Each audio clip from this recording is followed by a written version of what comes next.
bike's been pretty good to me, so I'll keep liking it. Congratulations. What made the bottom so much stronger there in the third stage? Nobody could run it in the first half. Everybody could run it, they just chose not to. The cars, cool day, the track had a lot of grip. It was just everybody was content to lock miles the first stage. It's hectic running side by side at 200 miles an hour for 40 laps, right? Like, nobody wants to do that. So the first stage, everybody's kind of content to ride. Somebody will try the bottom, try to get something going and get shucked. But towards after that re-rack, after the green flag stopped in stage 2 is when track position became a premium, and you had to just go wherever you could. And that's when you saw the bottom just gain some strength. Obviously, a shorter way around the racetrack. But the track was cool, so the track had some grip, so that's why the bottom was dominant the other race. You take us through those last 2 laps. What moves got you into the top 5? So I was probably running 6 car on the outside lane, and I was always buried. The bottom was always covered by 2 or 3. The bottom lane broke up, so actually the Toyotas tried to make it 3 wide. I shook the 11 and made it to the middle, got some help, and I was clear to the bottom because they could fill bottom behind Joey, and Joey was backing up, so I gave him a big shot, gave him in the 1, and he got to the record corner in 6. And then I just didn't have enough help down the back to make it let a good run through 3. And luckily I didn't get turned right into the fence, come to the checker, so it's great. What do you make of this racing plan? I mean, obviously, it's pretty good for you here in Atlanta. Man, I think that if you ask the majority of the drivers, they're going to kind of, as this track wears out more, they're going to start to like it. I mean, it wasn't easy. You had to drive the things. You're sliding around. It was easy to put yourself in that arrow spot. You always had to be on your toes. You couldn't get lazy because somebody was going to put you 3 wide. You obviously had to execute your green flag pit stops, keep speed. You had to put a complete day together. So, to each their own. But for me, this takes, on paper, a 30th place team with our budget, our people, and the amount of information we get. We can come on top 5. So I like it. You say a 30th place team, but you're pretty much top 15 every week. Can you be a playoff guy without winning a race, or do you still have to win a race? Man, it's freaking hard. We're 6-5 races in. Just where a team like ours gets buried is just like the week after week preparation, where we're just trying to get a lot of times just the cars done and the truck to go, where some bigger teams are 2 or 3 weeks out and just massaging on it. So I think the grueling. I'm hopeful that the meat and potatoes of the season, the dog days of summer, we can keep running and keep the level of preparation we're bringing to the racetrack. But we're getting some help from Hendrick, and obviously paying off with the ring scans and some setup help. So hopefully that continues to translate. Really and truly, I've got a lot of confidence right now, and that certainly helps too. Can you talk about what the strategy there? Floor it, Bob. But no, but I mean, was there a certain driver you were looking to help? Man, you have no friends. I brought my friends with me in the motorhome this week.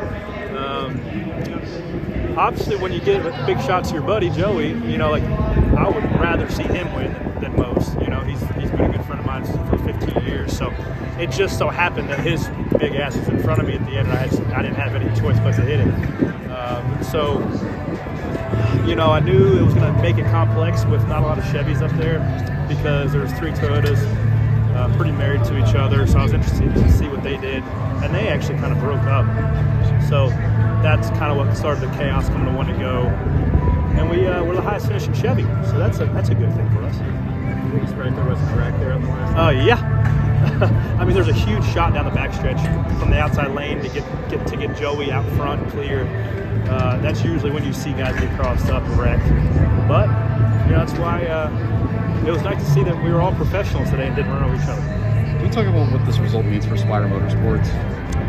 A straight car, and you don't chunk it, end up on the flatbed like we did last time, and it's a good payday, good points there. So, we started the year off really, really solid, and I don't think we could have started any better. We messed it up a bit last week in Phoenix, but we can come back and rebound and put a good payday in the bank, and a couple points on the guys that were racing around as well, because it's inevitable that a lot of guys were in front of are going to catch us just from those guys are the ones that run top 10, top 15 consistently. So we have to get to where we can, on any given intermediate, any given short track, run in the top 15 a little bit better.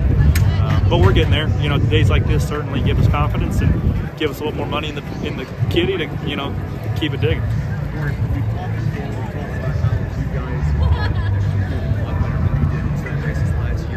Stage 3, it seems like you guys were consistently up in the front, in the top 10, putting you in position to get a top 5. How would you assess the execution of your team today? I don't think we could have done better. I don't think we could have done anything different. You know, our green flag sequence was, I think, was a net positive. We got a stage point there. The only thing I could have done different, I'll look back on, was just covering that bottom lane when I had the opportunity to, with like 18 to go. I didn't anticipate that bottom being as strong and as long as it lasted. I thought that they were going to give up a bit, but they were able to maintain down there. And if I'd have just covered that, I'd have been leading that line, and you know, who knows what could happen. It's third straight race here where you've been in a position to you know, at the end to really get shot to win or finish top 5. So do you feel good, or do you walk away thinking, man, you know, got to start capitalizing, or is there moral victory, or no such thing as moral victories? Oh, hell yeah, there's moral victories. I guess you get your peak piece smashed 35 weekends out of the year. You know, it's just, here's an opportunity where you can win, and you know, when you can run fourth, that's like, there's so many good things wrapped up in that. You know, I think a lot of drivers, you know, I don't know why, like this mindset or like this attitude after a race of like, oh, second sucks, man. I don't know what the podium was from F1, but I'm sure the guy second was popping champagne bottles and having a blast.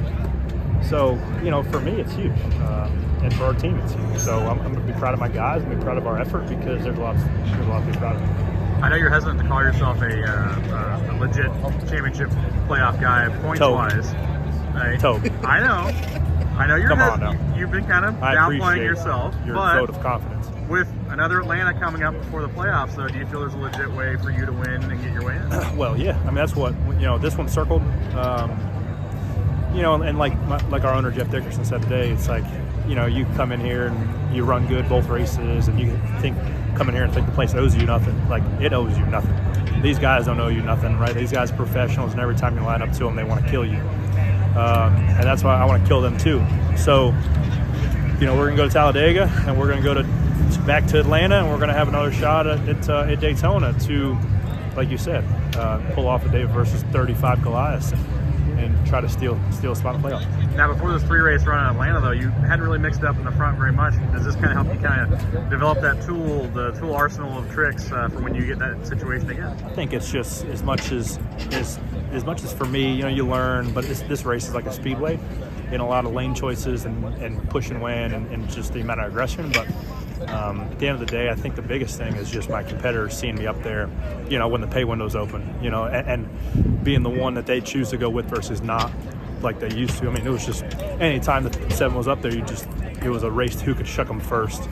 So, you know, as guys start to see me, get comfortable with me, being up there and being a contender, you know, I think it'll start bouncing around a little more often. Nice work. With how good